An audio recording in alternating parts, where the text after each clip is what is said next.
Hi there again, it's good to see you, and I'm here again with part 2 of the basics for beginning to do balloon twisting. With last video we talked about the different types of balloons that are available and the pumps, and today we're going to actually be looking at the basic twists that you can make to start creating your sculptures. So the first thing that most people will need to master is tying the balloon. So I'm just going to inflate this a little bit, and if you remember from last video, we always leave a portion of the balloon uninflated, and the reason for that is every twist we put into this pushes air further and further into here, and if we had no tail left, then it would pop the balloon very quickly. So at the far end we now have our nozzle, and what I do is I burp the balloon, so I let a bit of air out. It just increases the nozzle length and helps with the tying. Now there are a number of ways to tie a balloon. This is the way I do it, and I will sort of loosely demonstrate a way that I'm not keen on but a lot of other people use. Okay, so what I tend to do is I tend to place the nozzle sort of underneath my finger. I will wrap it round, so I've grabbed it there, I'll wrap it round my first finger, and then I place the nozzle on top of my finger. Can you see that? So I've placed it on top of my finger, and I will literally roll the loop over the top, and that provides me with a knot. Now the other way, which I've never really been able to master, and so that's why I don't use it, burp the balloon again. And the other way is that you're supposed to pull the knot down between two fingers, wrap it round, and then so you've wrapped it round there, and then you tuck, I don't know if you can see, you tuck the nozzle in between and then roll the whole lot off your fingers.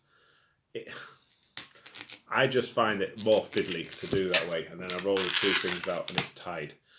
Me personally, I find my way slightly easier. So that's the tying of the balloon. We then start thinking about our twists.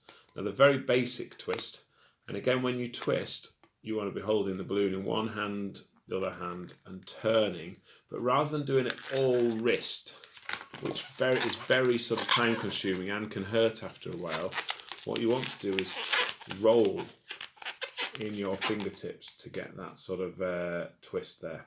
And what I like to do every time I've twisted a bubble is I like to give the rest of it, the remaining balloon, a squeeze, just to soften up the bubble.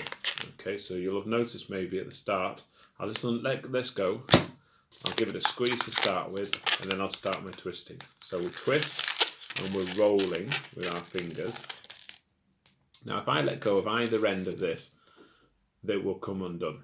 Okay, so the trick is always keep hold of the first bubble and the last bubble, and in this case this last bubble is very long, but it's still the first and last bubble. So I can keep hold of that first bubble now, doesn't matter how you do it, I've learned to do it this way. I can grab my next bit of balloon and I can twist another bubble. Now as long as I've got hold of the first bubble and the last bubble, it's not going to come undone. And that way I can keep hold of the first, I can move across and just sort of fold the other one out of the way, and I can keep twisting bubbles as long as I've got hold of the first and last bubble. Okay, because of course if I let go, all comes undone. Okay, so that's twisting the bubble basically. Okay, now often what we'll start with, if it's a balloon dog for example, is we'll start with 3 bubbles, and then we're going to put 2 of them together and twist them, okay, like that. It's a common twist and it locks it in place. To make sure that's not going to come undone, you can also roll this bit through between here. Okay, so you literally push that through, and that will lock that in place, and that's never coming undone. Okay, unless someone pushes it back through the other way.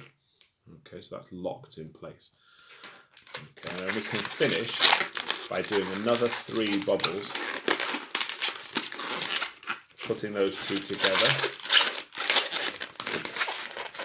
and you can see starting to get the front of the dog, and then we do another 3 bubbles, 1, 2, and 3, put those two together again, and we complete our dog. That's a very, very basic twisting technique.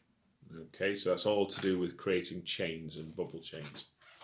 The second one that we're going to look at, again very useful, is a loop twist. Okay, so we're literally bending the balloon down to create essentially a loop. Okay, now in this particular case, because I'm starting this at the beginning of the balloon, I'm going to hold the nozzle, bend it down. The nozzle runs alongside the balloon, holding it there, and I'm going to twist around, and then I'm going to use the nozzle to lock it in place. I'm going to push that from one side to the other, and that holds there. Now this is going to be quite useful for things like swords and other such, or ears. There's all sorts of little tips for this type of twist. The other type of twist that you will hear is a pinch twist or an ear twist. Now what I'm going to do here is I'm going to create a slightly larger bubble, and then here's the pinch twist. So I'm going to give it a squeeze, and I'm going to create a smallish bubble, and then I'm going to place that bubble on the top.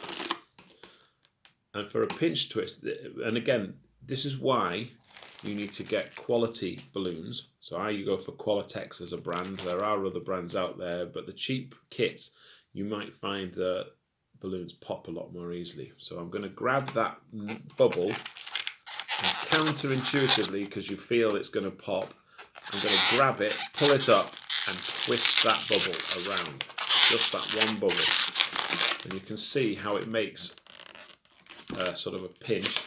And that's useful for sort of turning corners 90 degrees, but it also looks a bit like an ear, so you might hear it called an ear twist as well. So a pinch twist or an ear twist, and that's a really useful twist to know. Okay, so there you can almost see it's like a hand or an arm that you've created. The next type of twist that is often used or can be used it's a tulip twist, or it's used to start things like flowers and things, or perhaps even joining balloons together. But you're going to push the knot inside the balloon, grab it and turn it, and this is useful for things like pig noses and flowers, to neaten them off. So I'm going to lick my finger to start with, just because it's easier to pull it out of the balloon.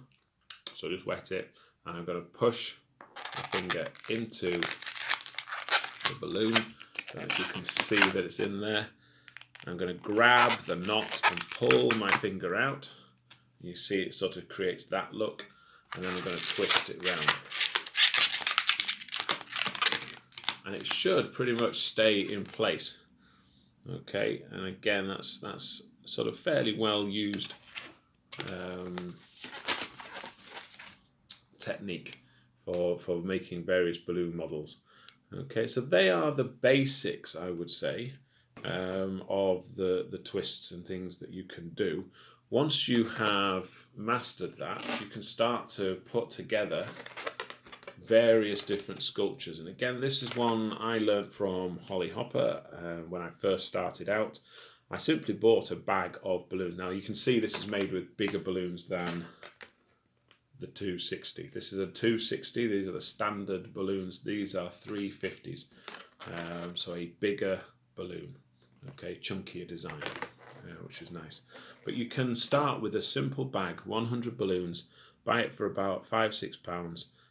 Buy a carnival selection, or so you got a range of colours, and just practice making things. Again, it's very, very simple. As long as you leave plenty of tail, depending on the design you're doing, then you will have no problem. Okay, so this is my very simple, it's not mine actually, this is a way of using all the bubbles that we've created. And you can see why this might be useful. We're going to create a chain of 7 bubbles here. And what we're actually making is a simple bear. Okay, so I've got a chain of bubbles there. I kept hold of the first and I kept hold of the last. I'm going to put 5 of the bubbles together. Twist. That leaves 2 by themselves. I'm going to put 1 through there. I'm only going to go very quickly on this. I'm not doing a detailed tutorial. I'm just showing you how the different techniques will work. I'm then going to grab that small bubble on the top. I'm going to pull it and twist it to create an ear twist. And I'm going to do the same on the other side. Grab that one there, pull the twist. And what you'll see is that creates the face of a teddy bear. And then all we need to do is just finish it off with arms, legs and a body. I'm going to do 4 limbs like that.